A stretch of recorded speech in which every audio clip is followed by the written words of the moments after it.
Hey guys, Hitman89 here, and welcome to my honest review on Unruly Heroes. This is an action-adventure game inspired by the Chinese legend Journey to the West. It's developed and published by Magic Design Studios, and it finally came out today, so January 23rd on PC, Xbox One, PS4, and Nintendo Switch. So Unruly Heroes is kind of a mix between Trine and Rayman Legends, and you can seamlessly swap between the four main characters who each have their specific style and special abilities. Now that you know what the game is about, let's start this review with the graphics. First of all, let me say this, Unruly Heroes is one of the most beautiful 2D games ever, and that's obviously thanks to its amazing art style. The animations are also really good. I mean, not only that, but even the transition from an animation to another is so smooth that it makes the whole thing look perfect. And speaking of smooth, the game runs at 60 FPS on all platforms, including Xbox One X at 4K, according to the devs obviously, because this review was shot on PC. Anyways, I'ma give the graphics a 9 out of 10, and I'ma move on to the music. The soundtrack is good, and I really like little details that might not seem important to you, but for example, I really like the dynamic music that plays on the level selection screen. Oh, and by the way, the sound effects are also very good. The only thing that I didn't like is the voice acting, but before we talk about that, I'll let you listen to the game's audio a little bit first.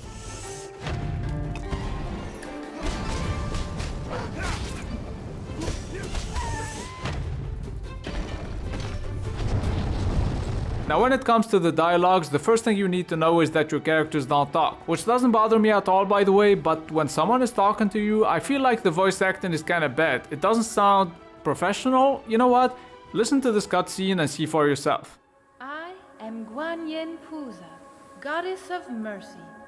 I'll be watching over you and sending good vibes when the going gets tough.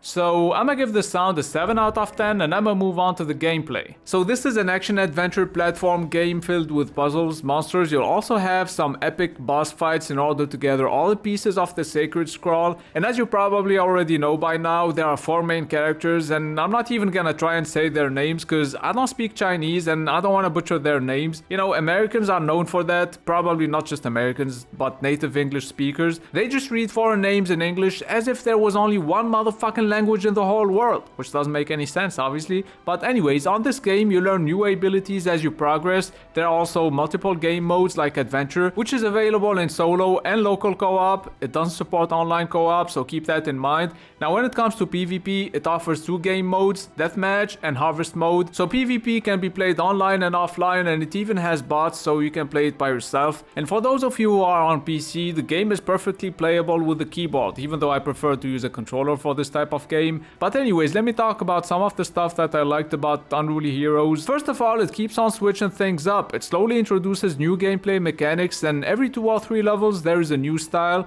and that's why the game never gets boring. You know what? Let me give you an example. Sometimes after beating a boss, you'll be able to use their body, and not in a sexual way, you sick fuck. I mean, you can transfer your soul to their corpse and use it to reach places that you couldn't reach before with your regular form. And since we're talking about appearance, you can unlock new skins with the coins you gather in adventure mode, which is really cool for those of you who love collecting everything. Now let me talk a little bit about some of the stuff that I didn't like about this game, and the first thing is the camera. Sometimes it doesn't show you where you're going, so you can fall in a ditch or get hit by something just because the camera didn't follow you fast enough. Now the second thing that I don't like is related to the combat system. Hitting enemies won't interrupt their attacks, which is kind of annoying, and it makes you feel weak. Oh, and one more thing, the checkpoint system doesn't seem to work properly. I mean, if you close the game, you have to start over. It might not seem like an issue to you, but imagine you made it to the last quarter of a level and then the power went out. You'd have to start over. And I know it's a bad example because not everyone lives in a third world country like me, but you get it.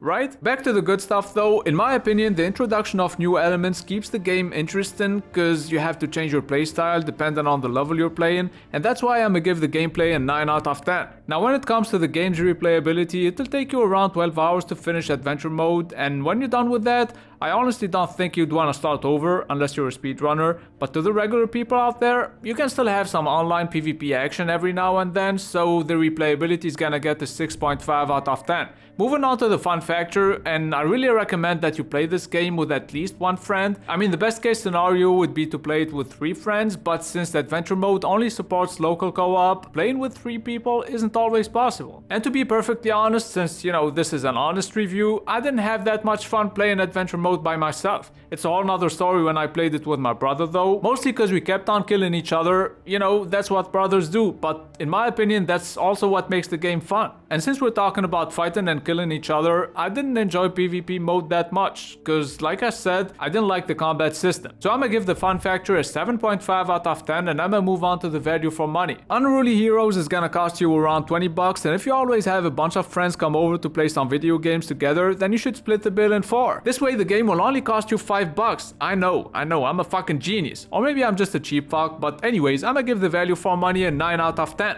If you're considering picking up Unruly Heroes, make sure you have at least one friend who can come over to play it with you, otherwise you're not gonna enjoy the game that much. So I'm gonna give Unruly Heroes an 8 out of 10. I really hope the devs add an online co-op mode in the near future, cause in my opinion it would allow most people to fully enjoy the game and it would make it go from an 8 to an 8.5 or even a 9. That's gonna be it for this review. Thanks for watching, appreciate it a lot. Don't forget to check out my other vids, and if you like them then please subscribe. It's been Hitman89, see you guys very soon.